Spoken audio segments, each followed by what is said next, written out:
Hi everyone, and welcome to the Usage Instructions video for the Course Time Analysis Worksheet.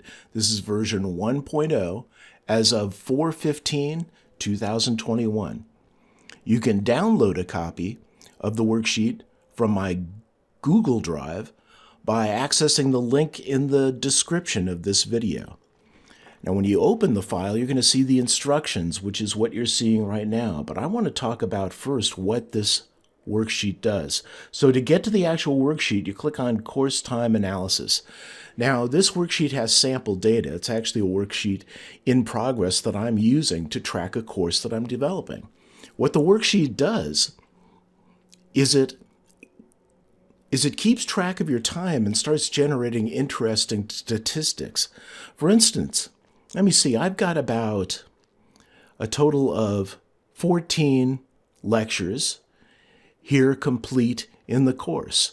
And it's telling me that the average video time is a little over 4 minutes. I've finished 3.96 days. So 4 days have been completed. It's projecting a total of 44 days or another 40 days. So the estimated completion date for this project is 5/25/2021. Now, the thing that's neat about this worksheet is that it gives you all of this stuff.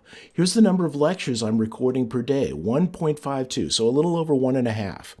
Here's the average number of minutes I'm recording per day. That's 8 minutes and 10 seconds. For an average of about an hour a week for about a little over 4 hours per month. And then for each lecture, or each section rather, in the course, you get to see the average time per lecture, the total time for that section. What is your goal time? What is your completion percentage on that section? Now, to maintain this, you set up the spreadsheet by entering the number of lectures per section, and you duplicate sections by going select the section. Let's say I need more sections. I right-click, I say copy, and then I say right-click, insert copied cells. And I shift the cells down. And that makes a new row for me. Oh, actually, I shifted them right. Let me undo that.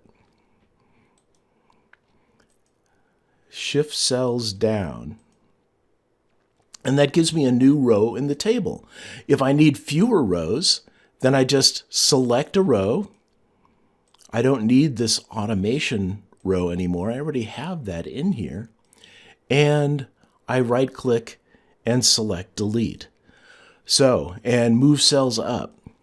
So make sure that you have the right number of cells. Let me undo that. Looks like you might need to clean up some calculations as you modify. So you set up this table with the sections that you have and the number of lectures that are in each section, and it does the rest. Over here on the left, you're recording the date and length of each of your lectures. You're putting what section it's in. So here I've got 3 lectures that I did on this day, the 11th, and they're in the introduction section, and here's their length. Here's the number of minutes that I recorded that day. Here's the number of minutes the next day, and here's the total number of minutes. Notice the total number of minutes in the course shows up here, and it shows me how many hours and minutes are remaining and what is going to be the total length of the course, which is a really nice thing to know. The total length and the estimated completion time keep getting maintained as I add new data. And once again, to add data, let's say I want to put in a new day. I would select these 2 rows in this table, copy, and then I would insert copied cells, moving the cells down. And that gives me a new day. Here I just modify the date to be the 16th for the next day. And I might end up, notice here, it's actually giving me more than just the total. So here I've got to modify for the day the date range. So I want the 19th through the 19th.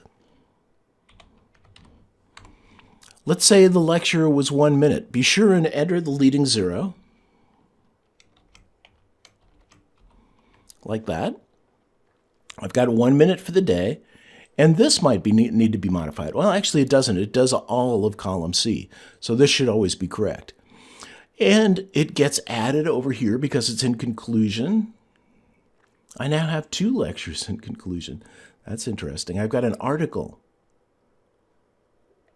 and a lecture. Lectures goal was 1. That should have been 2, so it's saying 0.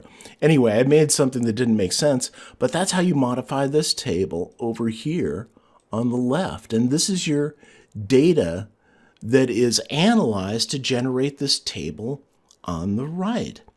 So once again, you create or make a copy of this worksheet, set it up with the number of rows, a row for each section, put in the number of lectures per section, and then as you record lectures, record them over here to the left, and it'll generate all of this neat data for you.